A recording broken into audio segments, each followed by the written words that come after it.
या रसूलल्लाह वक़ुदवतना लन नदअल ग़र्ब युदन्निसुना लन नरदा अबदन दिल्लतना। नबी करीम सल्लल्लाहु अलैहि वसल्लम ने बदर के मैदान का रुख किया था। ये बदर का मैदान उस जमाने में 1 मील लंबा और इतना ही चौड़ा था और दुश्वार गुजार पहाड़ों से ये घिरा हुआ था। गोया कि इस मैदान में आने के लिए चंद ही रास्ते थे, वो भी तंग, और बाकी जो पहाड़ थे वो नाकाबिल अबूर थे। और ये मैदान शाम से आने वाले तिजारती रूट पर वाक़ था। चूंकि ये बड़ा मैदान था, खुला था, तो आम तौर पर जो तिजारती काफिले थे वो यहाँ आकर पड़ाव डालते थे। यहाँ पानी के चश्मे भी थे, अरबों में पानी वैसे ही नायाब था, तो पानी के चश्मे और जरा खुला मैदान होने की वजह से काफिले वाले आकर यहाँ पड़ाव डाला करते थे। तो नबी करीम सल्लल्लाहु अलैहि वसल्लम की हिकमत अमली गालिबन यही होगी कि जब अबू सुफियान का काफिला इस मैदान में पहुंचेगा और आदत के मुताबिक पड़ाव डालेगा तो मुसलमानों के लिए इस मैदान में उन्हें घेरना आसान होगा, क्योंकि जो इर्द गिर्द के दुश्वार गुजार पहाड़ हैं उनके दरमियान चंद ही रास्ते हैं, तो इस मैदान में इनकी नाकाबंदी करना आसान होगी। तो आप सल्लल्लाहु अलैहि वसल्लम बदर की जानिब सहाबाए किराम को लिए हुए तशरीफ ला रहे थे। रसूलुल्लाह सल्लल्लाहु अलैहि वसल्लम ने बजाते खुद हजरत अबू बकर सिद्दीक के हमरा एक जगह काफिले से लश्कर से आगे निकलकर कुरैश के कैंप का और उनके लश्कर का अंदाजा लगाने की कोशिश की। और इसी दिन शाम को नबी करीम सल्लल्लाहु अलैहि वसल्लम ने हजरत अली रजी अल्लाह तआला अन्हु, हजरत साद बिन अबी वक्कास और हजरत जुबैर बिन अवाम, इन तीनों को आगे भेजा कि जाकर कुरैश के लश्कर का कोई अंदाजा लगाएं कि कितने लोग हैं, कहाँ क़याम है, क्या साजो सामान है, ताकि उसके मुताबिक फिर मुसलमान अपनी तैयारियां करें, अपनी हिकमत अमली तय करें। चुनाचे ये तीनों गए और बदर के चश्मे से इन्हें कुरैश के लश्कर के 2 गुलाम हाथ लगे। वो इन्हें गिरफ्तार करके मुसलमानों के लश्कर में ले आए और उनसे पूछने लगे कि तुम कौन हो। तो उन्होंने कहा हम कुरैश के लश्कर के लोग हैं। तो सहाबाए किराम ने इन पर सख्ती की।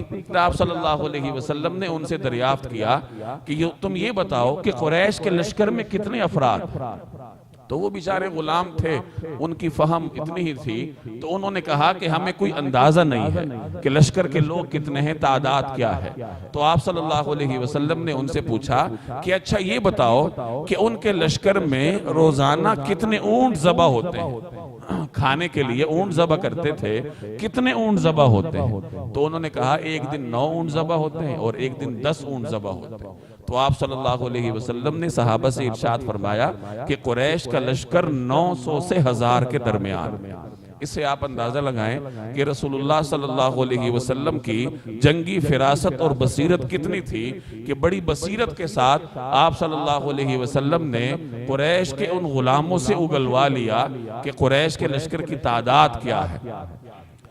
ये शाम का वक्त था जब ये वाक़या हुआ।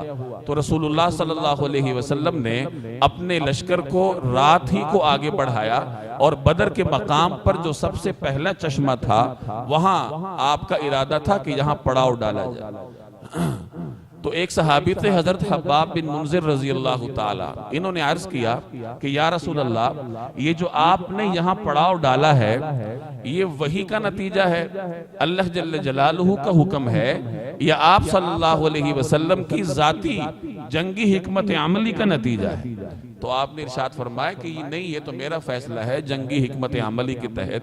तो उन सहाबी ने अर्ज किया कि या रसूल अल्लाह, अगर आप मुनासिब समझें तो हम आगे बढ़ें और जो सबसे आखिरी चश्मा है जो कुरैश के सबसे करीब है, हम उस चश्मे पर कब्जा करके वहां पड़ाव डालें ताकि वो चश्मा हमारे कब्जे में आ जाए। बाकी चश्मे हम बंद कर देंगे तो कुरैश के लश्कर को पानी नहीं मिलेगा और वो पानी के हवाले से परेशान होंगे।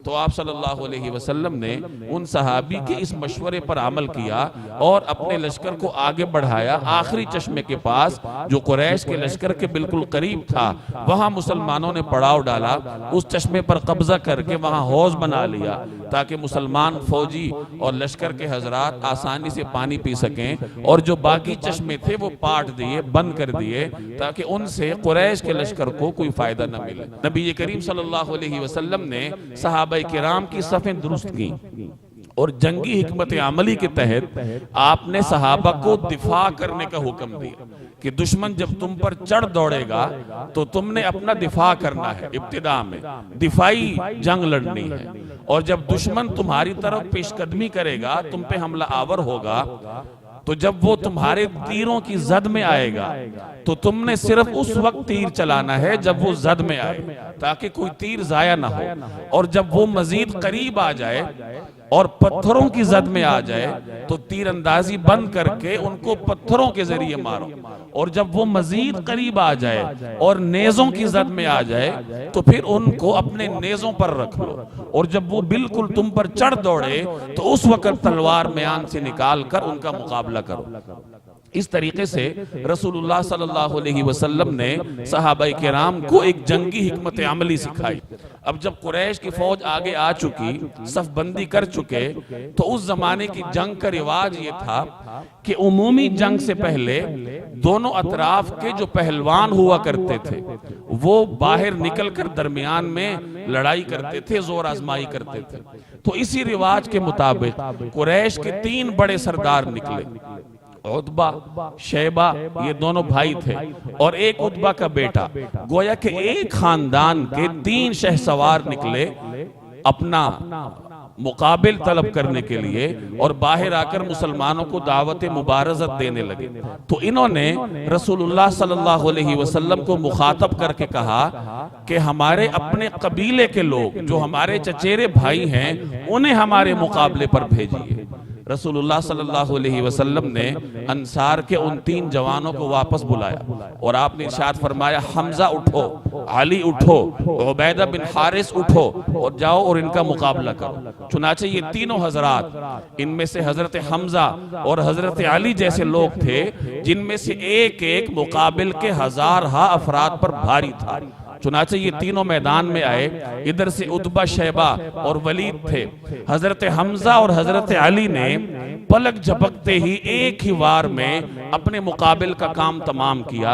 हजरत उबैदा बिन हारिस का मुकाबला उतबा से हुआ, दोनों के दरमियान एक एक वार का तबादला हुआ, दोनों ही जख्मी हो गए। इधर से हजरत हमजा और हजरत अली अपने मुकाबिल से फारिग होकर गए, इन्होंने उतबा का काम तमाम किया, और हजरत उबैदा बिन हारिस जिनकी टांग कट चुकी थी, जख्मी थे, उन्हें उठाकर पीछे मुसलमानों के लश्कर में ले आए।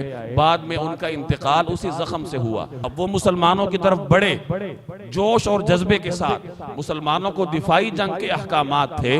चुनाचे मुसलमानों ने अपनी सफों में खड़े होकर बड़ी मजबूती के साथ कुरैश के हमलों को रोकना शुरू किया। कुरैश आगे बढ़ के हमला कर रहे थे और मुसलमान अपनी सफ़ें बरकरार रखते हुए उनके हमलों को रोक रहे थे दिफाई नुक्ते नजर से। रसूलुल्लाह सल्लल्लाहु अलैहि वसल्लम अपनी क़यामगाह, अपने छप्पर में तशरीफ फरमा थे, दुआओं में मसरूफ थे। अपने सहाबा को हुक्म दिया कि आगे बढ़ो और हमला करो। अब तक सहाबाए किराम अपना दिफा कर रहे थे, कुरैश के हमलों की तेजी को अपनी तलवारों के जरिए रोक रहे थे। अब जब सहाबा को हुक्म हुआ कि आगे बढ़कर हमला करो, तो ये बेहतरीन जंगी हिकमत अमली थी, क्योंकि कुरैश उनके हमलों की तेजी में कमी आ चुकी थी, वो थक चुके थे और मुसलमान ताज़ा दम थे, हमला करने के लिए तैयार। नबी करीम सल्लल्लाहु अलैहि वसल्लम को जब इन्होंने इस हाल में देखा कि आप ज़िरा ज़ेब तन फरमाकर मैदान जंग की तरफ तशरीफ ला रहे हैं और जुबान मुबारक पर ये आयत है, सयुहज़मुल जम्उ व युवल्लून दुबुर, तो जाहिर है कि सहाबाए किराम का जज्बा कहां से कहां पहुंचा। चुनाचे उन्होंने एक ऐसा हमला किया कुरैश पर कि फिर कुरैश को कुछ सुझाई न दिया, जिसका जहां मुंह उठा वो उधर को भाग पड़ा।